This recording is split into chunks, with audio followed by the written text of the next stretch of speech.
Hello दोस्तों, आप सभी को नमस्कार, प्रणाम। अपने बालाजी एग्जाम स्टडी में फिर से एक बार स्वागत है। आज की वीडियो में मनोविज्ञान से संबंधित कुछ सिलेक्टेड क्वेश्चन लिए गए हैं जो कि C TET, UP TET, super TET, H TET, REET परीक्षा में पूछे जाते हैं। तो बने रहिए शुरू से लेकर लास्ट तक और पूरी वीडियो वॉच कीजिएगा। पहला क्वेश्चन दिया गया है, शिशु के मस्तिष्क का वजन होता है। तो जन्म के समय शिशु के मस्तिष्क का वजन 350 ग्राम होता है लगभग। और व्यस्क मनुष्य की बात करें तो 1350 से 1400 ग्राम के आसपास होता है। 1350 से 1400 ग्राम के आसपास होता है, याद रखना है, 1400 ग्राम के आसपास। तो मैं बताऊं फ्रेंड, व्यस्क मनुष्य के जो मस्तिष्क का वजन होता है वो 1350 से 1400 ग्राम के मध्य होता है। नेक्स्ट क्वेश्चन दिया गया हमारे लिए 3, 2 बार आने वाले दांतों की संख्या कितनी है। तो मैं बताऊं फ्रेंड, यहाँ से 2-3 क्वेश्चन बनते हैं, बता ही देता हूँ। 2 बार आने वाले दांतों की संख्या 20 है, जिन्हें हम अस्थायी दांत भी बोलते हैं। और मनुष्य के शरीर में यानी कि मस्तिष्क यानी कि मुख में कुल 32 दांत होते हैं। और 32 दांत में 12 स्थायी दांत होते हैं और 20 अस्थायी, टोटल मिला के 32 हो जाते हैं, याद रखना है। 4 क्वेश्चन दिया गया है, मनुष्य एक सामाजिक प्राणी है, यह कथन किसका है। तो अरस्तु साहब का है यह कथन। अरस्तु साहब ने कहा कि मनुष्य है जो कि एक सामाजिक प्राणी है। नेक्स्ट क्वेश्चन दिया गया है 5, बालक में सामाजिकरण का प्रारंभ किस अवस्था में हो जाता है। तो शैशवावस्था में ही बालक का सामाजिकरण का प्रारंभ हो जाता है। शैशवावस्था की जो आयु सीमा है वो जन्म से 5 वर्ष के मध्य होती है, शैशवावस्था, याद रखना है। नेक्स्ट क्वेश्चन दिया गया हमारे लिए 6, दिया गया है, क्या दिया गया है, बालक का सामाजिकरण किस अवस्था में पूर्ण हो जाता है। तो किशोरावस्था में बालक का सामाजिकरण पूर्ण हो जाता है, जो कि 12 से लगभग 18 वर्ष के मध्य होती है, याद रखना है, किशोरावस्था। नेक्स्ट क्वेश्चन दिया गया हमारे लिए 7, बालक की ग्रोह की अवस्था किस अवस्था को कहा जाता है। तो बाल्यावस्था को बालक की ग्रोह की अवस्था कहा जाता है, क्योंकि बाल्यावस्था में वह अपने मित्रों को ढूंढना प्रारंभ कर देता है, इसलिए अपना ग्रह मतलब कई इकट्ठे दोस्ती करने लगता है, इसलिए बाल्यावस्था को ग्रोह की अवस्था कहा गया है। नेक्स्ट क्वेश्चन दिया है 8, बालक में नकारात्मक सोच किस अवस्था में उत्पन्न होती है। तो किशोरावस्था में होती है नकारात्मक सोच। नेक्स्ट क्वेश्चन दिया गया हमारे लिए 9, सामाजिक अधिगम का सिद्धांत किसने दिया था।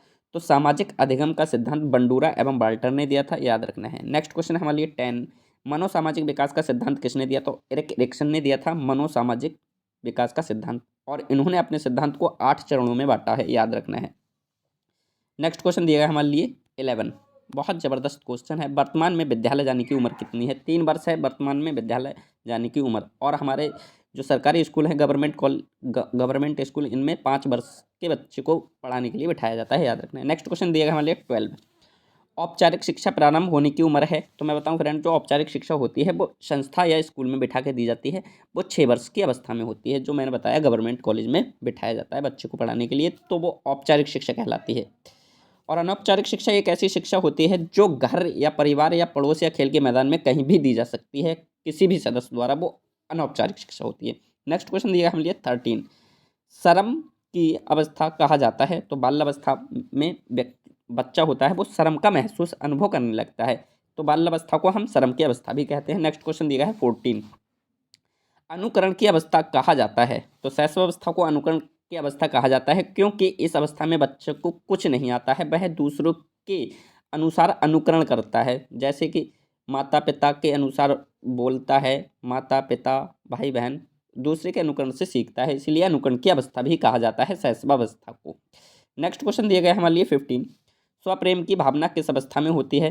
स्वप्रेम की भावना का मतलब है अपनी वस्तु से प्रेम, मतलब स्वप्रेम करने लगता है वो शैशवावस्था में करने लगता है, जो कि जन्म से 5 वर्ष के मध्य होती है। नेक्स्ट क्वेश्चन दिया गया हमारे 16, सामाजिकता को मापने की विधि है सोशियोमेट्री स्केल, सामाजिकता को मापने की विधि है। नेक्स्ट क्वेश्चन दिया गया हमारे लिए 17, वाइनलैंड सोशियोमेट्री स्केल का निर्माण किसने किया था। तो एडलर साहब ने वाइनलैंड सोशियोमेट्री स्केल का निर्माण किया, जो कि सामाजिकता को मापने की विधि है। नेक्स्ट क्वेश्चन दिया गया हमारे लिए 18, एक वर्ष में बालक का वजन जन्म के समय का कितना हो जाता है। 3 गुना हो जाता है, एक वर्ष में बालक का वजन जन्म के समय का 3 गुना। नेक्स्ट क्वेश्चन दिया गया हमारे लिए 19, 6 माह में बालक का वजन जन्म के समय का कितना हो जाता है। 2 गुना हो जाता है, जैसे 6 माह में बालक का वजन जन्म के समय का 2 गुना हो जाता है। मतलब 2 किलो है तो 6 माह में 4 किलो हो जाएगा, यानी कि 2 गुना हो जाएगा, याद रखना है। नेक्स्ट क्वेश्चन दिया गया हमारे लिए 20। जन्म के समय बालक की लंबाई कितनी होती है? तो 20 इंच होती है, जो कि लड़कियों की तुलना में आधा इंच ज़्यादा होती है। नेक्स्ट क्वेश्चन दिया गया हमारे लिए 21। दिया गया है बच्चे को सबसे पहले भाषा का ज्ञान कहाँ से होता है? तो परिवार से होता है। इसे हम मातृभाषा भी कहते हैं, क्योंकि सबसे पहले बच्चा अपने भाषा में माँ पुकारता है, इसलिए हम मातृभाषा भी कहते हैं। नेक्स्ट क्वेश्चन दिया है हमारे लिए 22।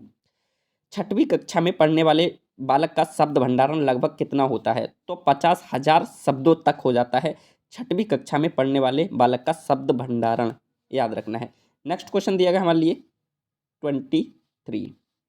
बड़ा जबरदस्त क्वेश्चन है। 10वीं कक्षा में पढ़ने वाले बालक का शब्द भंडारण लगभग कितना होता है? तो 80,000 शब्दों तक हो जाता है। 10वीं कक्षा में अगर कोई बच्चा पढ़ रहा है तो उसका जो शब्द भंडारण होता है, मस्तिष्क की कार्य क्षमता 80,000 शब्दों तक हो जाती है। नेक्स्ट क्वेश्चन दिया गया हमारे लिए 24। लड़का एवं लड़कियों में से किसका शब्द भंडारण अधिक होता है? तो मैं बताऊं फ्रेंड, लड़कियों का शब्द भंडारण अधिक होता है लड़का एवं लड़कियों में से, याद रखना है। किसका? लड़कियों का।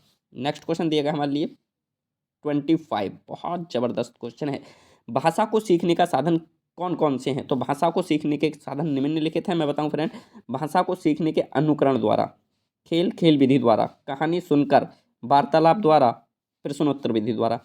भाषा को निम्नलिखित विधियों से सीखा जा सकता है: अनुकरण द्वारा, खेल खेल विधि द्वारा, कहानी सुनकर, वार्तालाप द्वारा, प्रश्नोत्तर विधि द्वारा। और मैं बताऊं फ्रेंड कि आपने अभी भी हमारे चैनल को लाइक, सब्सक्राइब, शेयर नहीं किया है तो लाइक करें, सब्सक्राइब करें और शेयर करना बिल्कुल मत भूलिएगा।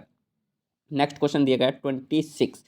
लड़कियां संकेतों द्वारा बात किस उम्र में करना सीख जाती हैं? तो 6 वर्ष में लड़कियां हैं वो संकेतों द्वारा बात करना सीख जाती हैं, याद रखना है। नेक्स्ट क्वेश्चन दिया गया हमारे लिए 27। बहुत जबरदस्त क्वेश्चन है, क्या बात है।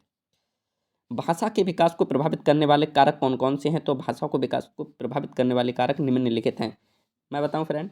तो नंबर 1 पे लिंग, नंबर 2 पे बुद्धि, नंबर 3 पे स्वास्थ्य, नंबर 4 पे जनसंचार का माध्यम, नंबर 5 पे सम समूह का प्रभाव, नंबर 6 पे सामाजिक आर्थिक स्थिति, नंबर 7 पे पारिवारिक संबंध, नंबर 8 पे विद्यालय, नंबर 9 पे आस पड़ोस के वातावरण का प्रभाव, याद रखना है। नेक्स्ट क्वेश्चन दिया गया हमारे लिए 28। बहुत जबरदस्त क्वेश्चन।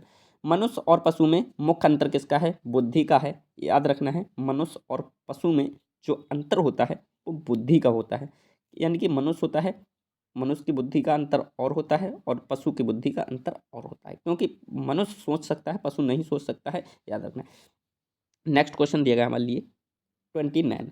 बुद्धि को सबसे पहले किसने परिभाषित किया? तो बुद्धि को सबसे पहले परिभाषित यूनान के दार्शनिकों ने किया। इनके यूनान के दार्शनिक थे, उन्होंने बुद्धि को सबसे पहले परिभाषित किया। नेक्स्ट क्वेश्चन दिया गया हमारे लिए 30। क्या दिया गया है? आधुनिक काल में सबसे पहले बुद्धि को किसने समझाया? अल्फ्रेड बिने ने 1904 में सबसे पहले समझाया आधुनिक काल में बुद्धि को। नेक्स्ट क्वेश्चन है 31। ईर्ष्या भावना कौन सी अवस्था में पैदा होती है?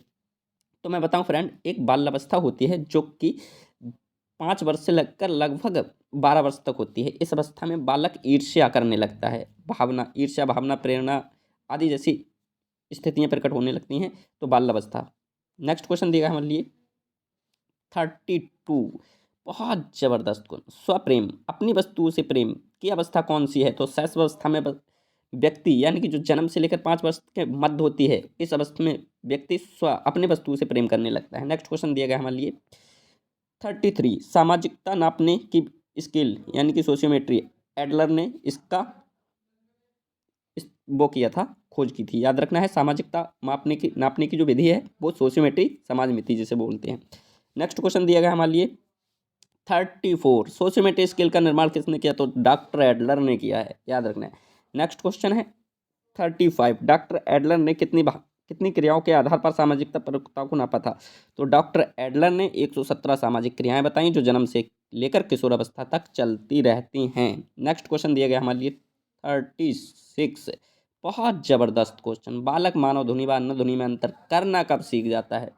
तो 1 माह में बालक मानव ध्वनि व अन्य ध्वनि में अंतर करना सीख जाता है, क्योंकि इस अवस्था में बच्चा पहचानने लगता है कि ये बच्चे की ध्वनि है या जानवर की ध्वनि है या किसी और मनुष्य या किसी और प्राणी की ध्वनि है, याद रखना है। नेक्स्ट क्वेश्चन दिएगा हमारे 37, अंतर्मुखी व बहिर्मुखी से सामाजिकता किसका विकास अधिक होता है?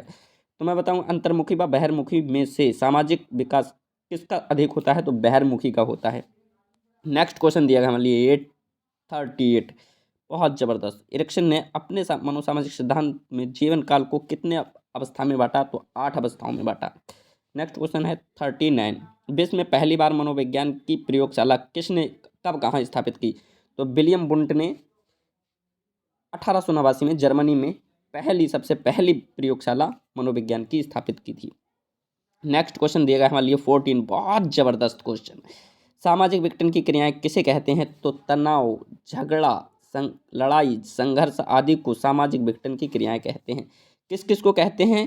तो मैं बताऊं फ्रेंड, तनाव, झगड़ा, संघर्ष को सामाजिक विघटन की प्रक्रिया कहते हैं। नेक्स्ट क्वेश्चन है 41, शिक्षा में प्रयोजनवाद की विचारधारा का प्रवर्तक कौन था? तो विलियम जेम्स थे शिक्षा में प्रयोजनवाद की विचारधारा के प्रवर्तक, याद रखना है। नेक्स्ट क्वेश्चन दिया गया हमारे लिए 42, बच्चों के लिए सबसे उत्तम शिक्षक वह है जो बालक जैसा हो, यह कथन किसका है? तो मेनकेन ने कहा था कि शिक्षक वह स्वयं बालक जैसा हो, यह कथन मेनकेन ने कहा। नेक्स्ट क्वेश्चन है शिक्षक आचार संहिता क्या है? शिक्षक, ये गलत हो गया, शिक्षक आचार संहिता क्या है? तो शिक्षकों के मानक व्यवहारों को सूचक पुस्तिका, शिक्षक मानक व्यवहार से। नेक्स्ट क्वेश्चन देगा हमारे लिए 44, शिक्षकों की योग्यताओं, प्रयासों एवं उसके व्यवहार का सही मूल्यांकन किस द्वारा किया जाता है? तो उसके छात्रों द्वारा किया जाता है, याद रखना है।